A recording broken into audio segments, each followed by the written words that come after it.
예, 2011년 4월 4일 예수님의 부활하신 부활절 말씀을 지금부터 시작하도록 하겠습니다.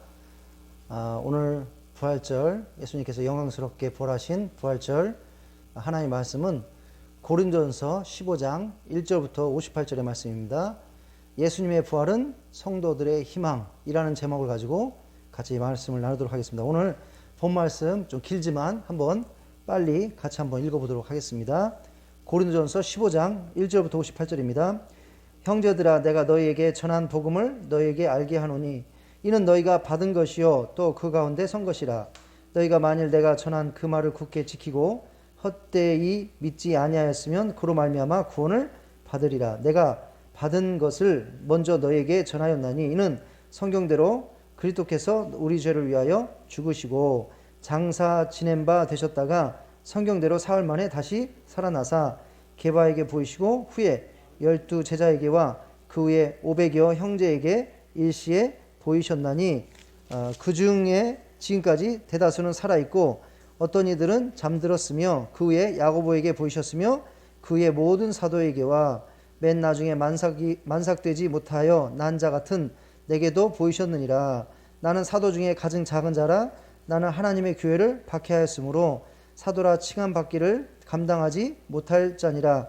그러나 내가 나된 것은 하나님의 은혜로 된 것이니 내게 주신 그의 은혜가 헛되지 아니하여 내가 모든 사도보다 더 많이 수고하였으나 내가 한 것이 아니요 오직 나와 함께 하신 하나님의 은혜로라. 그러므로 나나 그들이나 다 이같이 전파하며 너희도 이같이 믿었으니라. 그리스도께서 죽은 자 가운데서 다시 살아나셨다 전파되었거늘 너희 중에서 어떤 사람들은 어찌하여 죽은 자 가운데서 부활이 없다 하느냐. 만일 죽은 자의 부활이 없으면 그리스도도 다시 살아나지 못하셨으리라. 그리스도께서 만일 다시 살아나지 못하셨으면 우리가 전파하는 것도 헛것이요 또 우리의 믿음도 헛것이며 또 우리가 하나님의 거짓 증인으로 발견되리니 우리가 하나님이 그리스도를 다시 살리셨다고 증언하였음이라. 만일 죽은 자가 다시 살아나는 일이 없으면 하나님이 그리스도를 다시 살리지 아니하셨으리라. 만일 죽은 자가 다시 살아나는 일이 없으면 그리스도도 다시 살아나신 일이 없었을 터이요. 그리스도께서 다시 살아나신 일이 없으면 너희 믿음도 헛되고 너희가 여전히 죄 가운데 있을 것이요 또한 그리스도 안에서 잠자는 자도 망하였으리라. 만일 그리스도 안에서 우리가 바라는 것이 다만 이 세상의 삶뿐이면 모든 사람 가운데 우리가 더욱 불쌍한 자이리라. 그러나 이제 그리스도께서 죽은 자 가운데서 다시 살아나사 잠자는 자들의 첫 열매가 되셨도다. 사망이 한 사람으로 말미암았으니 죽은 자의 부활도 한 사람으로 말미암는도다. 아담 안에서 모든 사람이 죽은 것 같이 그리스도 안에서 모든 사람이 삶을 얻으리라. 그러나 각각 자기 차례대로 되리니 먼저는 첫 열매인 그리스도요 다음에는 그가 강림하실 때에 그리스도에게 속한 자요 그 후에는 마지막이니 그가 모든 통치와 모든 권세와 능력을 멸하시고 나라를 아버지 하나님께 바칠 때라. 그가 모든 원수를 그 발 아래에 둘 때까지 반드시 왕노릇 하시리니 맨 나중에 멸망받을 원수는 사망이니라. 만물을 그 발 아래에 두셨다 하셨으니 만물을 아래에 둔다 말씀하실 때에 만물을 그의 아래에 두시니가 그 중에 들지 아니할 것이 분명하도다. 만물을 그에게 복종하게 하실 때에는 아들 자신도 그때 만물을 자기에게 복종하게 하신 이에게 복종하게 되리니 이는 하나님이 만유의 주로서 만유 안에 계시려 하심이라.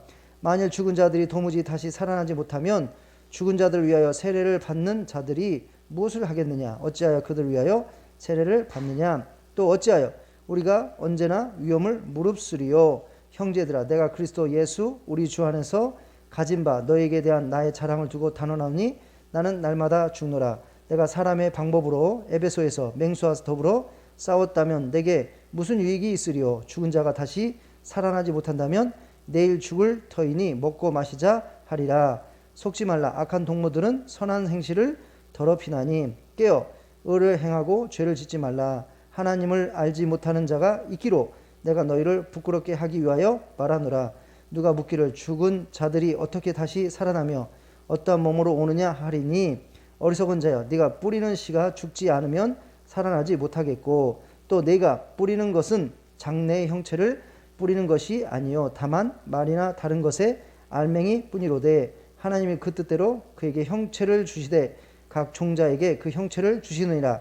육체는 다 같은 육체가 아니니 하나는 사람의 육체요, 하나는 짐승의 육체요, 하나는 새의 육체요, 하나는 물고기의 육체라. 하늘에 속한 형체도 있고 땅에 속한 형체도 있으나 하늘에 속한 것의 영광이 따로 있고 땅에 속한 것은 영광이 따로 있으니, 해의 영광이 다르고 달의 영광이 다르며 별의 영광도 다른데 별과 별의 영광이 다르도다.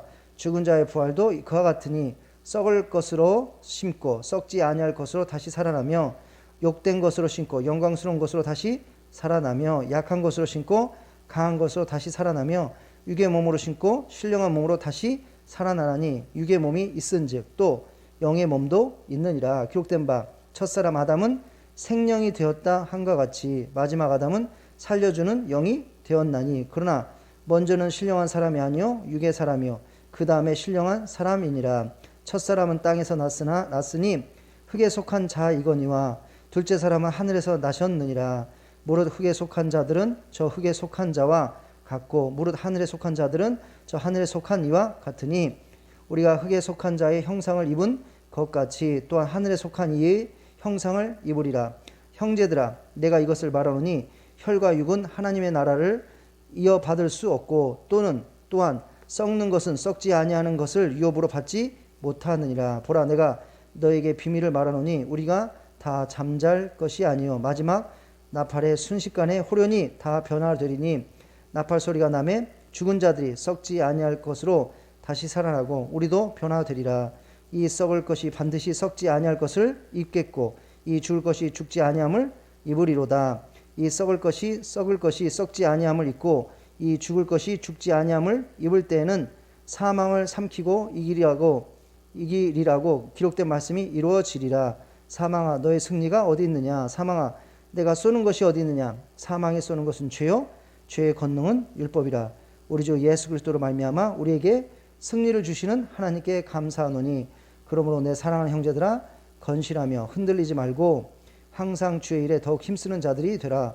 이는 너희 수고가 주 안에서 헛되지 않은 줄을 알미라. 아멘.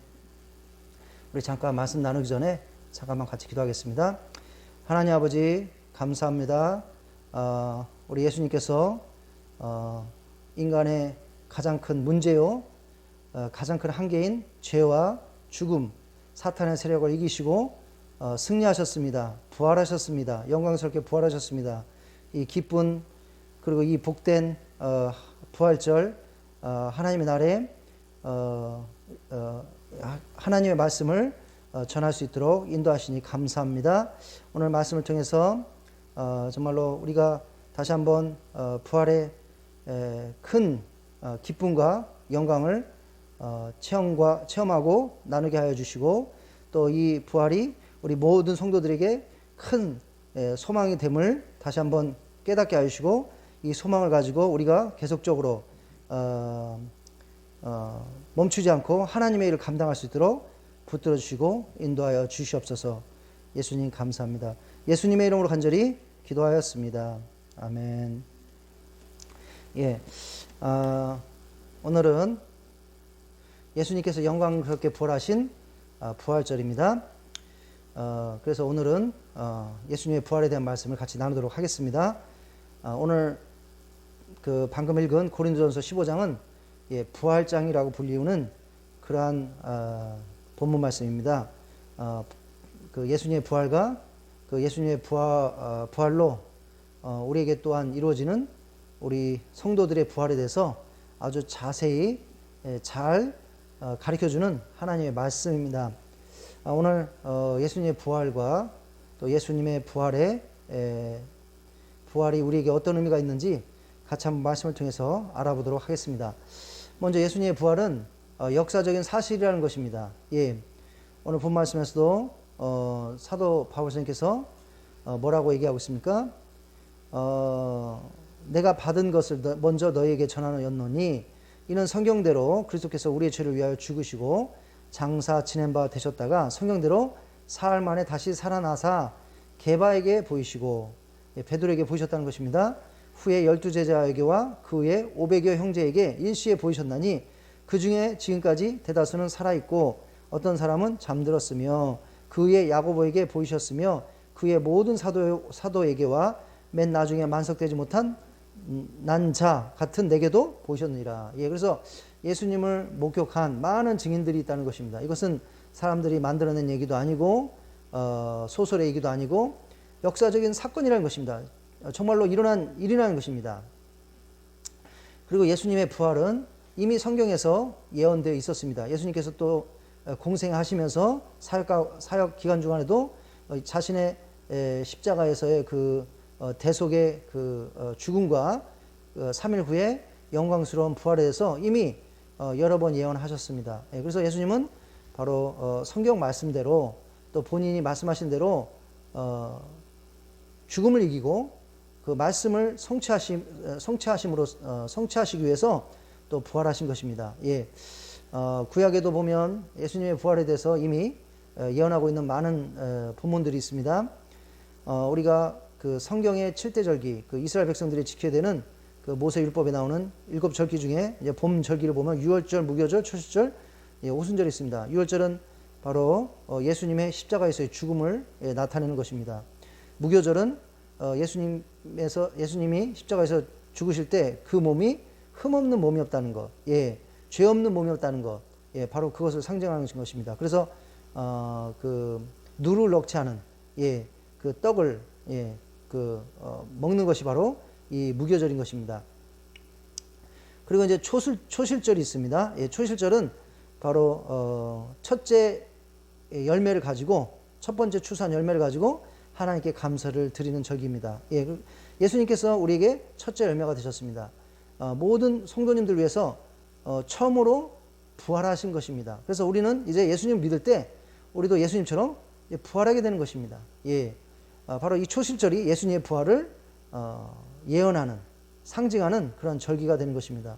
오순절은 바로 성령님께서 초대교회에 임하셔서 영적으로 풍성해지는 역사가 있었습니다. 그래서 바로 오순절 때는 그 이스라엘의 주요 곡식인 바로 밀을 추수하는 그때입니다. 그래서 이때는 가장 풍성하고 가장 부유한 때입니다.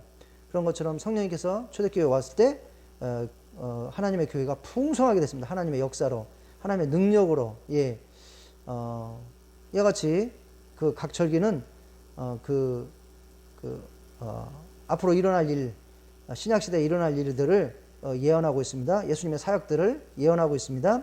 그 중에 초실절은 바로 그 이스라엘 사람들이 첫 번째 추수하는 때입니다. 즉 보리를 추수할 때인데, 그 첫 번째 추수한 것으로 하나님께 감사를 드리고 하나님께 제물을 드리는데, 바로 이것은 예수님께서 우리 모든 이제 성도들 위해서 처음으로 부활되신 첫째 열매가 되셨다는 것입니다. 그래서 예수님의 부활을 예언하는 것이고 상징하는 것입니다. 이와 같이 7절기 안에 그 예수님의 죽음과 부활, 또 예수님의 사역, 나중에 예수님께서 다시 재림하시고 인류를 심판하시고 천국에 이제 이제 구원받은 자들이 이제 들어가서 거기서 영원토록 사는 이 모든 것이 다 예언되어 있습니다. 우리가 창세기 3장 15절에 보면 하나님께서 이렇게 말씀하셨습니다. 내가 너로 여자와 원수가 되게 하고 내 후손도 여자의 후손과 원수가 되게 하리니 여자의 후손은 내 머리를 상하게 할 것이요 너는 그의 발꿈치를 상하게 할 것이라 하시고. 그래서 사탄은 여자의 후손, 즉 예수님을 가리킵니다. 그 예수님의 발꿈치를 상하게 했다는 것은 예수님께서 십자가에서 그 발꿈치를 상하였습니다. 못에 찔리셔서. 그러나 예수님은 십자가에 돌아가심과 또한 부활하심으로써 그 누구의 머리를 상하게 했습니까? 사탄, 뱀의 머리를 짓밟은 것입니다. 뱀의 세력을 완전히 꺾은 것입니다. 그래서 하나님께서 예언하신 대로 예수님께서는 십자가에 그 모든 인류의 죄와 또 죽음을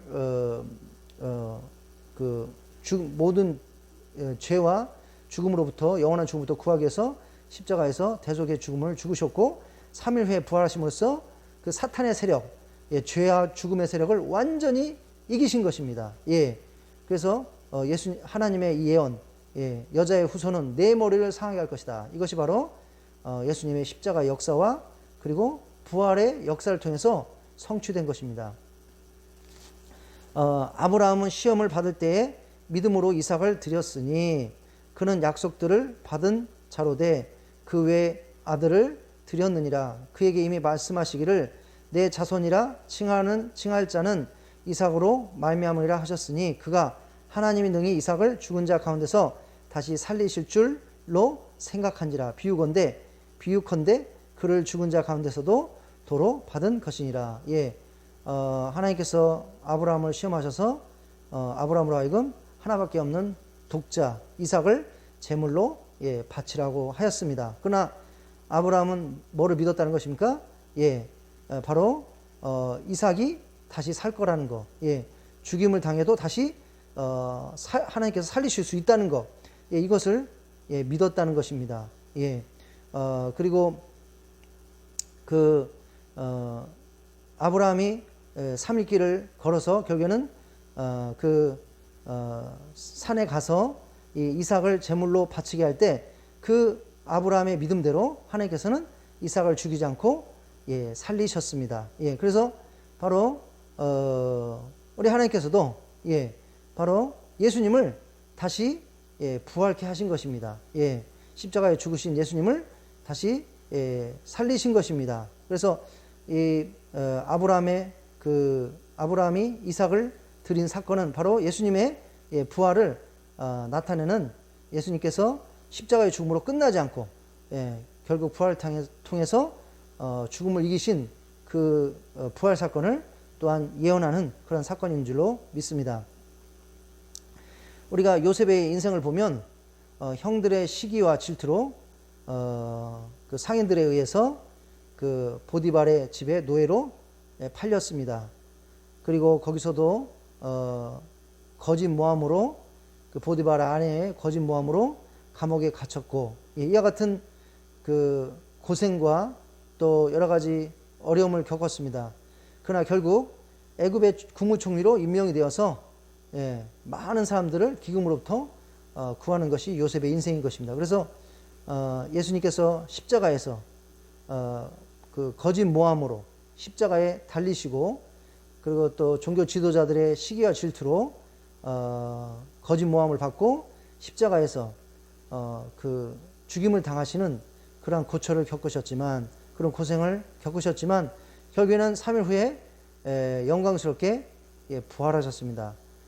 그리고 모든 사람을 죄로부터 영원한 죽음으로부터 구할 수 있는 그 길을 완성하셨습니다. 요셉도 이와 같이 그 형들의 시기와 질투로 또 보디발의 아내의 그러한 모함으로 그 노예로 팔리고 또 감옥에도 갇히는 이런 십자가와 같은 어려움을 겪었지만 결국에는 영광스럽게 국무총리로 임명이 되어서 많은 사람들을 기근으로부터 구하는 이러한 역사를 이룬 것을 볼 수 있습니다. 이 요셉의 인생이 어떻게 보면 예수님의 십자가의 그 죽음과 고생과 그리고 결국에 영광스러운 부활의 사건을 예언하는 그러한 말씀인 줄 믿습니다. 호세아에서도 이런 말이 있습니다. 여호와께서 이틀 후에 우리를 살리시며 셋째 날에 우리를 일으키심으로 우리가 그 앞에서 살리라. 이렇게 예수님의 부활에 대해서 예언하고 있습니다. 누가복음 24장 44절에 예수님께서 말씀하셔서 또 이르시되 내가 너희와 함께 있을 때에 너에게 말한 바 곧 모세 율법과 선지자의 글과 시편에 나를 가리켜 기록된 모든 것이 이루어져야 하리라 한 말이 이것이라 하시고 그래서 예수님의 말씀에 하면 이미 모세 율법과 선지자의 예언들과 또 시편에 있는 그런 말씀을 통해서 예수님의 부활에 대해서 예수님의 십자가의 죽음과 부활에 대해서 이미 예언을 해왔다는 것입니다. 그리고 예수님은 이 예언대로 이 말씀대로 자신의 이런 말씀들을 성취하셨습니다. 십자가의 죽음과 부활로 모세의 율법과 선지자의 예언들과 그리고 시편에 나와 있는 그런 말씀들을 그 예언들을 결국에는 다 성취한 것입니다. 그래서 예수님의 부활은 하나님의 말씀을 철저하게 성취하는 사건이었습니다.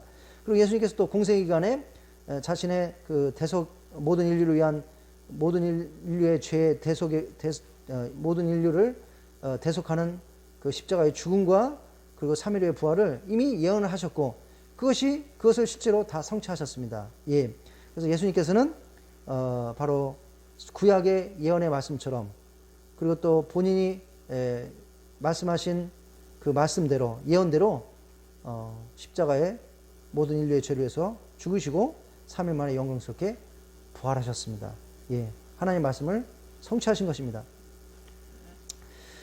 또한 예수님의 부활 사건은 예수님께서는 죽음도 이기실 수 있는 살아계신 하나님이시라는 것을 증명하는 사건이라는 것입니다. 예, 부활 사건을 통해서 예수님이 죽음을 이기시는 바로 살아계신 하나님이시오 역사하는 하나님이시오 온 우주의 하나님이시라는 것을 증명하는 사건이라는 것입니다. 이 세상에 많은 종교와 또 선지자들이 있지만 그 종교의 선지자들이 있지만 죽었다가 다시 살아난 그러한 어떤 그런 선지자들이나 그러한 신들이 없습니다. 그러나 예수님은 바로 죽음을 이기시고 모든 인간들의 한계인 죽음을 이기시고 영광스럽게 승리하셨다는 것입니다. 이것이 바로 우리 하나님 예수님께서 진정한 하나님이라시는 증거인 줄로 믿습니다. 요한복음 11장 25절 27절 보면 예수께서 이르시되 나는 부활이요 생명이니 나를 믿는 자는 죽어도 살겠고 무릇 나를 믿는 자는 영원히 죽지 아니하리니 이것을 네가 믿느냐? 이르되 주여 그러하외다. 주는 그리스도시요 세상에 오시는 하나님의 아들이신 줄 내가 믿나이다. 예. 예수님께서는 부활이시고 생명이시고 예수님을 믿는 자도 죽어도 살겠고 영원히 죽지 않는다고 약속하셨습니다. 바로 예수님 자신이 바로 죽음을 이기시는 그런 하나님이시기 때문에 자신도 죽음을 이기신 것이고 또 예수님 믿는 자도 예수님처럼 죽음을 이기지 않고 영원한 생명을 얻게 될 줄로 믿습니다. 고린도전서 15장 55절 57절을 보니까 사망아 너의 승리가 어디 있느냐 사망아 내가 쏘는 것이 어디 있느냐 사망이 쏘는 것은 죄요 죄의 권능은 율법이라 우리 주 예수 그리스도로 말미암아 우리에게 승리를 주시는 하나님께 감사하노니. 예. 그래서 예수님은 우리 모든 인류의 가장 큰 한계였던 사망을 극복하셨다는 것입니다. 이기셨다는 것입니다. 승리하셨다는 것입니다. 이제 사망이 믿는 자에게는 한계가 되지 않는 것입니다. 사망이 이제 믿는 자들을 지배할 수 없는 것입니다. 왜? 예수님께서 사망을 이기신 것처럼 우리 믿는 자들도 이 사망을 이길 수 있다는 것입니다. 즉 예수님이 모든 사람들의 한계인 사망을 이기셨다는 것은 바로 예수님께서 사람으로 끝난 것이 아니라 예수님이 사람일 뿐 아니라 뭐라는 것입니까? 사망을 이기시는 바로 하나님이시라는 것입니다. 사람 그 이상이라는 것입니다. 예, 바로 그 온 우주의 하나님이시라는 것입니다. 그래서 부활 사건은 다시 한번 예수님께서 죽음도 이기실 수 있는 살아계신 하나님이라는 것을 증명하는 사건인 줄로 믿습니다. 예수님께서 부활하신 것 같이 예수님을 진실로 믿는 성도들도 영광스럽게 부활할 것입니다. 예. 그러나 이제 그리스도께서 죽은 자 가운데서 다시 살아나사 잠자는 자들의 첫 열매가 되셨도다. 사망이 한 사람으로 말미암았으니 죽은 자의 부활도 한 사람으로 말미암는도다.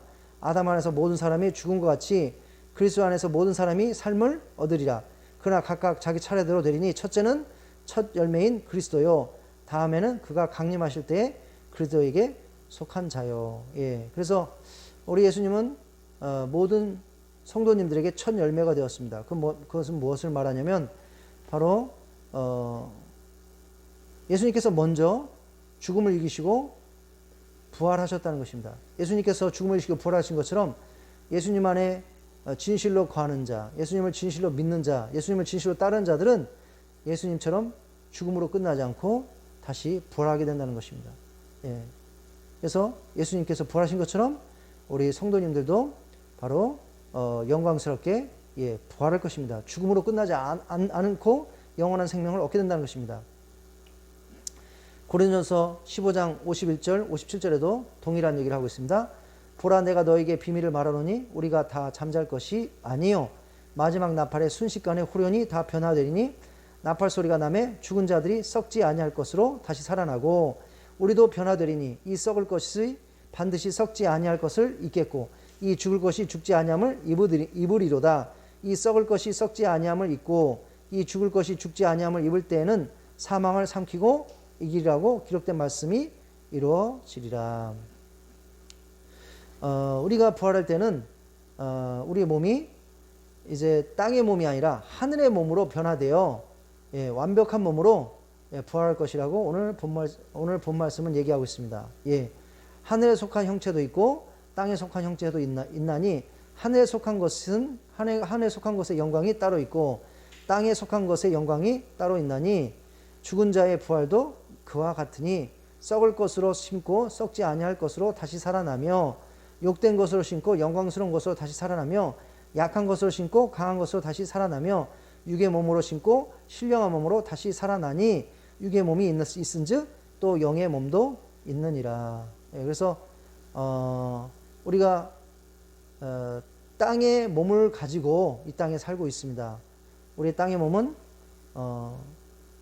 그 제약이 많이 있습니다. 나이가 들면 늙고 병 걸리고 또 약해지고 또 어디 다치고 상하고 상처가 생기고 쭈글쭈글해지고 그러나 이제 부활될 때 우리가 있게 되는 몸은 하늘의 몸, 완벽한 몸, 병들지도 않고 늙지도 않고 또 추위와 하늘나라의 추위와 더위도 없겠지만 여하튼 한계가 없는 완벽한 몸으로 변화되어서 부활된다는 것입니다. 자, 여기까지 우리가 오늘 본 말씀에서 얘기하고 있는 부활에 대해서 한번 알아보았습니다. 부활이 우리 성도들에게 어떤 의미가 있는가? 오늘 예수님께서 영광스럽게 부활하신 부활인데 이 부활에 갖는 성도들에게 가지는 의미에 대해서 한번 생각해 보겠습니다. 예수님께서 우리의 죄에 대해서 죽으시고 새로운 몸으로 부활하셨듯이 우리도 새로운 삶으로 거듭나야 되고 변화된 삶을 살아야 한다는 것입니다. 우리의 삶을 적극적으로 의의 도구로 헌신해야 된다는 것입니다. 우리가 로마서에 보면 그렇게 얘기하고 있습니다. 로마서 6장 1절 7절에 보니까 그런즉 우리가 무슨 말하리요? 은혜를 더하게 하려고 죄에 거하겠느냐? 그럴 수 없느니라. 죄에 대하여 죽은 우리가 어찌 그 가운데 더 살리어 무릇 그리스도 예수와 합하여 세례를 받은 우리는 그의 죽으심과 합하여 세례를 받은 줄을 알지 못하느냐. 그러므로 우리가 그의 죽으심과 합하여 세례를 받음으로 그와 함께 장사되었나니 이는 아버지의 영광으로 말미암아 그리스도를 죽은 자 가운데서 살리심과 같이 우리로 또한 새 생명 가운데 행하게 하려 함이라. 우리가 알거니와 우리의 옛사람이 예수와 함께 십자가에 못 박힌 것은 죄의 몸이 죽어 다시는 우리가 죄의 종 노릇하지 아니하려 함이니 이는 죽은 자가 죄에서 벗어나 의롭다 하심을 얻었습니다. 그래서 우리가 예수님 믿으면 이제 세례를 받습니다. 세례의 의미는 뭡니까? 물에 들어갈 때 예수님의 십자가에 동참하는 것입니다. 예수님께서 죄를 위해서 십자가에서 우리의 모든 죄를 위해서 십자가에서 죽으신 것처럼 우리도 과거에 죄악된 삶, 습관적으로 짓는 죄, 그리고 악한 생활 이런 것에 대해서 죽는다는 것입니다. 그리고 물에서 나올 때는 예수님의 부활에 동참하는 것입니다. 예수님께서 그 채찍질과 또 못 박히고 또 맞아서 구타당해서 그 상하고 파괴된 몸이 부활될 때 완전히 다 회복되었습니다. 그런 것처럼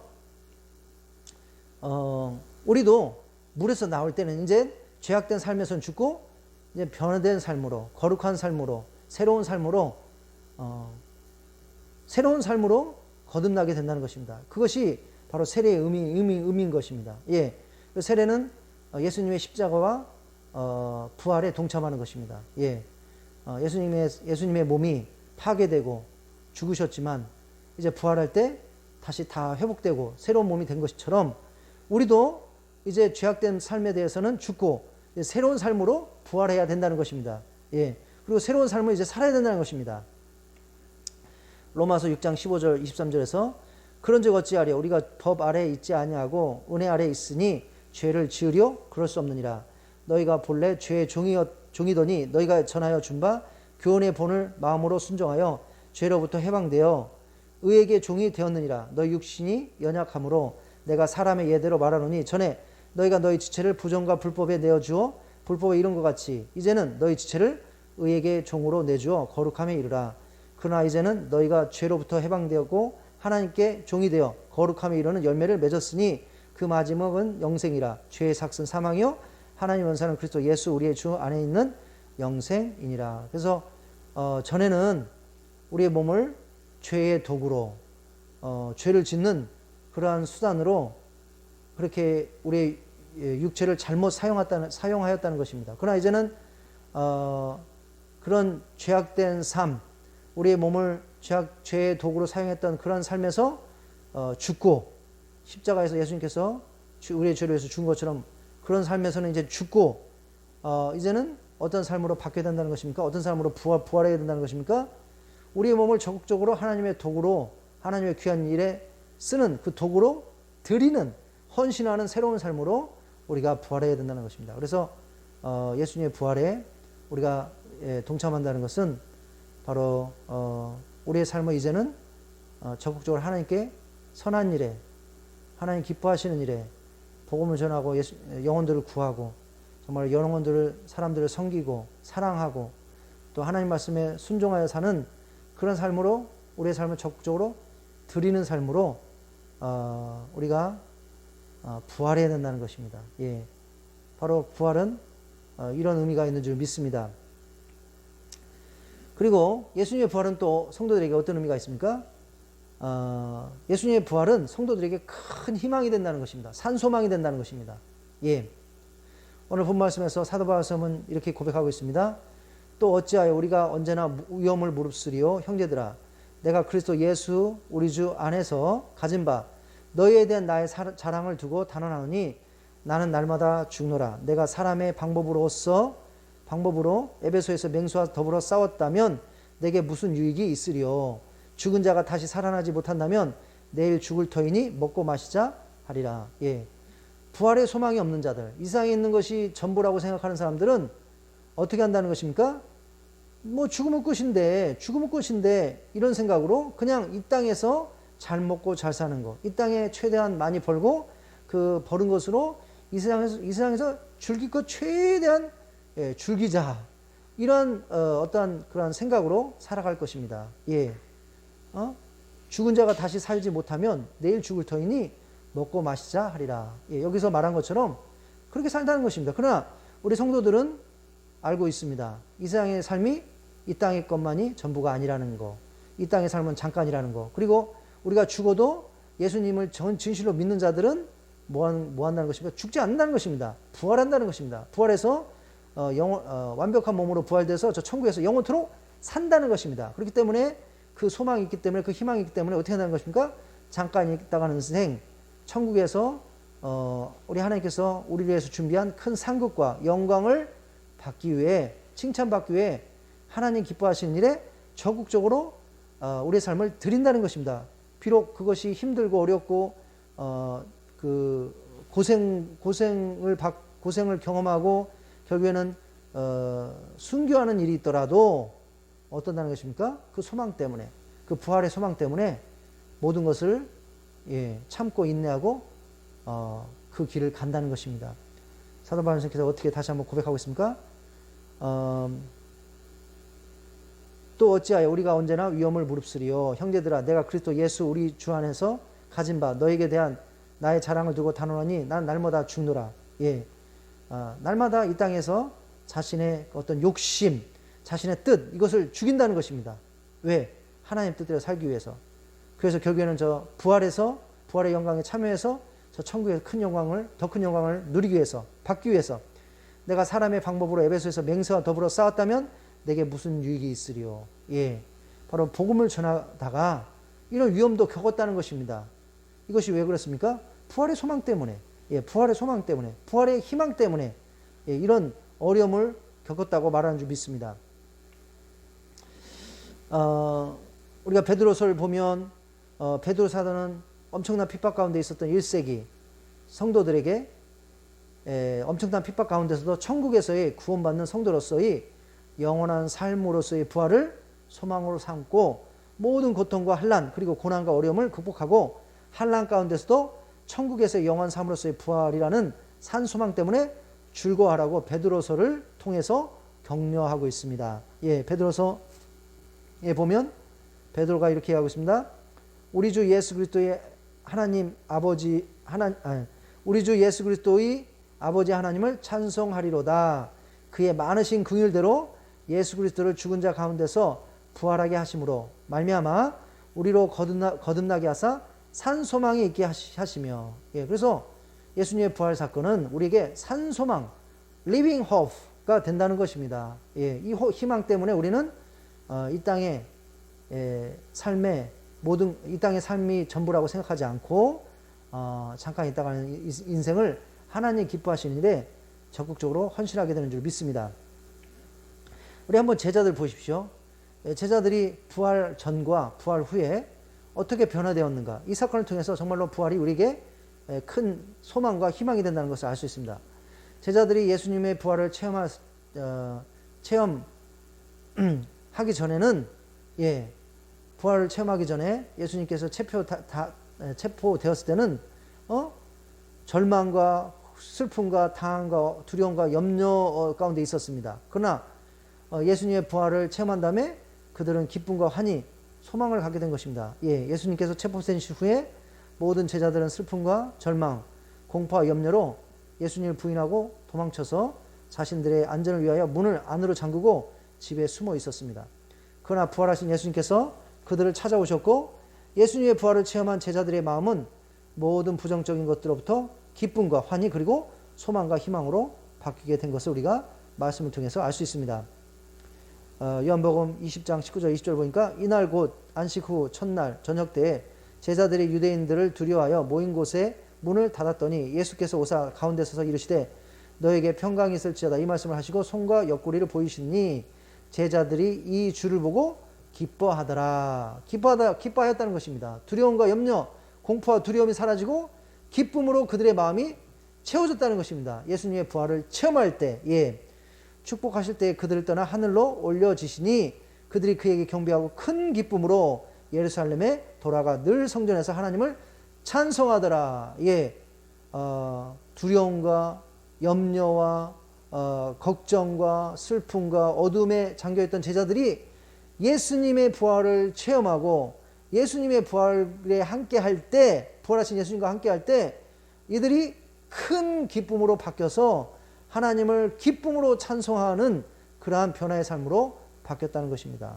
예, 우리가 깊은 슬픔과 어둠을 가지고 엠마오로 내려가던, 예, 두 제자들도 부활하신 예수님 만난 후에 그들의 마음은 기쁨과 평안으로 바뀌게 된 사건을 또 누가복음에서 얘기하고 있습니다. 예, 그들의 눈이 밝아져 그인 줄 알아보더니 예수님은 그들에게 보이지 아니하시는지라 그들이 서로 말하되 길에서 우리에게 말씀하시고 우리에게 성경을 풀어주실 때 우리 속에서 마음이 뜨겁지 아니하더냐 하고, 예, 이와 같이 절망 가운데, 슬픔 가운데, 어둠 가운데, 두려움 가운데 있었던 제자들이 부활된 예수님을 만났을 때, 체험했을 때 그러한 어두운 마음들이 다 사라지고 그들 가운데 기쁨과 희망, 그리고 그들이 이제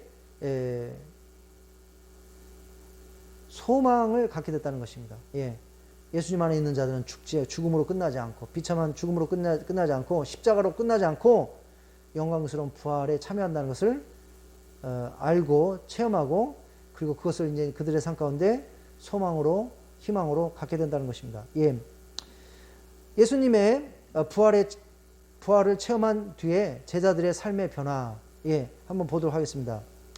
우리가 예수님의 제자들이 이제 예수님의 부활을 체험한 다음에 자신들의 삶을 적극적으로 헌신해서 예수님이 기뻐하시는 복음 선교에 자신들의 삶을 헌신하다가 결국에는 죽임을 당하고 순교하는 그런 삶들을 다 사는 것을 볼 수 있습니다. 야고보는 헤롯에 의해 기원 후 44년에 참수당하여 순교하였다고 합니다. 복음을 전하다가 하나님의 일을 감당하다가 왜 이렇게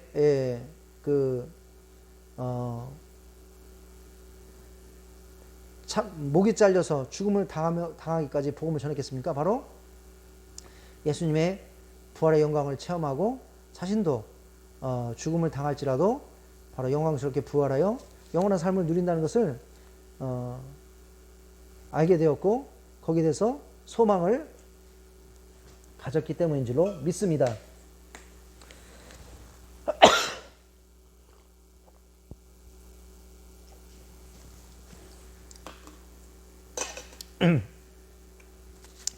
바돌로메는 아르메니아에서 선교 사역을 하던 중에 산채로 몸의 가죽이 벗겨져 죽임을 당하는 순교를 하기까지 하나님의 일을 감당했다는 것입니다. 마태는 이디오피아에서 선교 사역 중에 칼에 찔려 죽임을 당하는 순교를 하였습니다. 앤드류는 그리스에서 선교 사역 중 X자형 십자가에서 죽임을 당하였습니다. 군사들은 그를 심하게 채찍질하였고 그에게 더 큰 고통을 주기 위하여 X자형 십자가에 몸을 묶었습니다. 그때 그는 말하기를 나는 진실로 행복한 이 순간을 오랫동안 고대하고 기다려왔습니다. 십자가는 십자가에서 돌아가신 예수님의 몸에 의하여 거룩하게 되었습니다. 그는 그를 고문한 자들에게 십자가에서 이틀 동안 순교할 때까지 하나님의 말씀을 계속 설교하였다고 합니다. 또 도마는 인도로 복음을 전하기 위해 갔습니다. 그래서 복음 사역 중에 첸나이에서 원주민들이 등 뒤에서 도마를 창으로 찔러서 죽임을 당하는 이런 순교를 하였습니다. 빌립은 소아시아의 히에로폴리스에서 선교 사역 중에 죽었다고 합니다. 야고보는 예루살렘에서 야고보가 두 야고보가 있습니다. 다데오의 아들이 있고 알페오의 아들이 있는데 그 두 번째 야고보는 예루살렘에서 군중에게 돌과 몽둥이로 맞아서 순교하였습니다. 다데오는 메소포타미아에서 선교 사역 중에 군사용 무기로 얻어맞아서 순교하였습니다. 시몬은 이집트에서 선교 사역 중에 톱에 몸이 잘려서 켜져서 순교하는 그런 죽임을 당하였습니다. 가롯 유다 대신 예수님의 12사도로 임명된 마띠아는 이디오피아에서 선교 사역 중에 도끼에 맞아 죽임을 당하는 순교를 하였습니다. 베드로는 십자가에 거꾸로 매달려서 죽임을 당하는 순교를 하였습니다. 유다는 페르시아에서 순교하였습니다. 요한은 복음을 전하다가 끓는 기름 가마니에 던져졌으나 죽지 않고 살아나서 그 너무나 척박한 밤모섬에 보내져서 그곳에 수감돼서 그곳에서 결국에는 죽었다고 합니다. 예수님의 동생인 야고보는 공식적인 제자는 아니었으나 예루살렘 교회의 지도자였고 예수님에 대한 믿음을 끝까지 부인하지 않는다는 이유로 예루살렘 성전 남동쪽 꼭대기 30m 높이에서 땅으로 던져져서 죽임을 당하는 순교를 하였습니다. 적들은 땅에 떨어져서도 아직 살아있는 야고보를 그가 죽을 때까지 몽둥이로 때려서 죽여 야고보는 이렇게 순교를 하였습니다. 이 꼭대기는 예수님께서 사탄에게 시험을 당한 그런 장소였습니다. 사도 바울은 예수님의 제자는 아니었지만 이방인들을 위한 선교 사역 중에 네로에 의한 극심한 기독교 방해가 시작될 때 체포되어 기원 후 67년에 목이 잘려서 죽는 순교를 하였습니다. 이와 같이 예수님의 제자들이 예수님이 잡혔을 때는 두려워서 겁을 먹고 다 예수님을 부인하고 도망가서 집에 숨어서 문을 안으로 잠그고 무서움에 떨고 있었습니다. 두려움에 떨고 있었습니다. 이런 제자들이 어떻게 이렇게 담대하게 담대하게 담대하게 목이 잘려서 죽고 또 몽둥이에 맞아서 죽고 높은 곳에 떨어져서 죽고 그리고 십자가에 거꾸려서 죽고 도끼에 맞아서 죽고 톱으로 몸이 썰려서 죽고 군사형 모기로 얻어맞아서 죽고 돌과 몽둥이로 맞아서 죽고 그리고 또 창에 찔려서 죽고 또 채찍에 맞다가 십자가에 묶여서 죽고 칼에 찔려서 죽고 산채로 껍질이 벌려서 죽고 어떻게 이런 무서운 죽음을 당하면서까지 복음을 전하고 하나님을 감당했습니까? 그것은 바로 예수님을 믿는 자는 고통스러운 십자가로 생을 마감하는 것이 아니라 예수님의 십자가에 동참하더라도 동참해서 그렇게 고생과 어려움 가운데 죽을지라도 그것으로 인해서 더 큰 영광의 부활에 참여한다는 것을 체험하고 알게 되었기 때문인 줄로 믿습니다. 그래서 이 제자들도 다 예수님의 영광스러운 부활에 참여하기 위해서 또한 예수님의 십자가의 길을 갔던 것을 담대함으로 그리고 자발적으로 십자가의 길을 갔던 것을 볼 수 있습니다. 그래서 이렇게 다 순교를 당하였습니다. 이와 같이 부활은 제자들에게 큰 소망이 되었습니다. 산 소망이 되었습니다. 그래서 그 소망을 바라보고 그들도 예수님의 십자가에 동참한 것을 볼 수 있습니다. 제자들뿐이 아니라 오늘날 예수님을 믿고 있는 예수님을 따르는 모든 성도님들에게 예수님의 부활은 큰 소망과 희망이 되는 줄 믿습니다.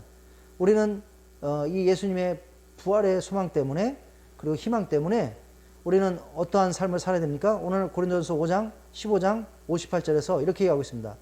그러므로 사랑하는 형제들아 건실하고 흔들리지 말고 항상 주의 일에 더욱 힘쓰는 자들이 되라. 이는 너희 수고가 주 안에서 헛되지 않은 줄을 압니다. 예, 그렇습니다. 우리가 예수님 믿고 예수님 믿은 다음에 우리의 삶을 적극적으로 예수님께 드려서 계속 예수님의 일을 섬기고 예수님이 기뻐하시는 일을 감당하고 예수님께 가는 그날까지 때로는 핍박을 겪더라도 어려움을 겪더라도 고생을 겪더라도 그 길이 십자가의 길일지라도 우리가 계속적으로 이 하나님의 일에 힘쓰는 것 이것은 헛된 것이 아닌 줄 믿습니다. 왜냐하면 예수님이 우리 모든 일을 구하기 위해서 십자가를 지셨지만 예수님이 그 십자가로 끝나지 않았다는 것입니다. 바로 3일 후에 영광스럽게 부활하셨다는 것입니다. 우리도 하나님의 일을 감당하는 것이 십자가에 동참하는 것 같을지라도 그것으로 끝나지 않는다는 것입니다. 반드시 예수님께서 영광스럽게 부활한 것처럼 우리도 부활할 줄로 믿습니다. 그것이 바로 오늘날 모든 성도님들에게 산소망이 되는 줄로 믿습니다. 소망과 희망이 되는 줄 믿습니다. 우리가 그 희망을 가지고 오늘 고린도전서 15장 58절에서 얘기한 것처럼 그러므로 사랑하는 형제들아 견실하며 흔들리지 말고 항상 주의 일에 더욱 힘쓰는 자들이 되라. 이는 너희 수고가 주 안에서 헛되지 않은 줄 알미라. 우리가 이 말씀을 붙들고 계속적으로 예수님의 십자가의 길에 동참해야 될 줄로 믿습니다. 우리가 우리 삶을 적극적으로 하나님을 섬기고 하나님의 일을 감당하는 복음을 전하고 영혼을 구원하고 또 영혼을 섬기고 많은 사람들을 의로운 길로 인도하는 그 일에 우리 삶을 적극적으로 드려야 될 줄로 믿습니다. 이 수고가 절대 헛되지 않고 예수님께서 부활하신 것처럼 우리가 영광스럽게 부활하고 하나님께 큰 상급과 영광을 받는 그날이 올 줄로 믿습니다. 예, 오늘 예수님께서 부활하신 부활절, 바로 부활의 의미에 대해서 같이 생각을 해봤습니다. 예, 예수님이 십자가의 고생으로 삶을 끝내지 않았다는 것입니다. 바로 영광스럽게 부활하셨다는 것입니다. 예, 그걸 통해서 우리 인류에게 죽음을 이기고 죄를 이기고 영원한 삶을 얻는 그 길을 열어놓으셨다는 것입니다. 예, 우리 또 예수님을 따르는 그 모든 성도님들은 바로 이 영광스러운 예수님의 부활에 동참한다는 것입니다. 우리가 이 소망을 가지고 다시 한번 오늘 말씀대로 우리의 삶을 적극적으로 하나님께 드리는, 하나님 기뻐하시는 일에 우리의 삶을 헌신하는 그런 삶을 다 다시기를 예수님의 이름으로 축원합니다. 우리 같이 기도하겠습니다.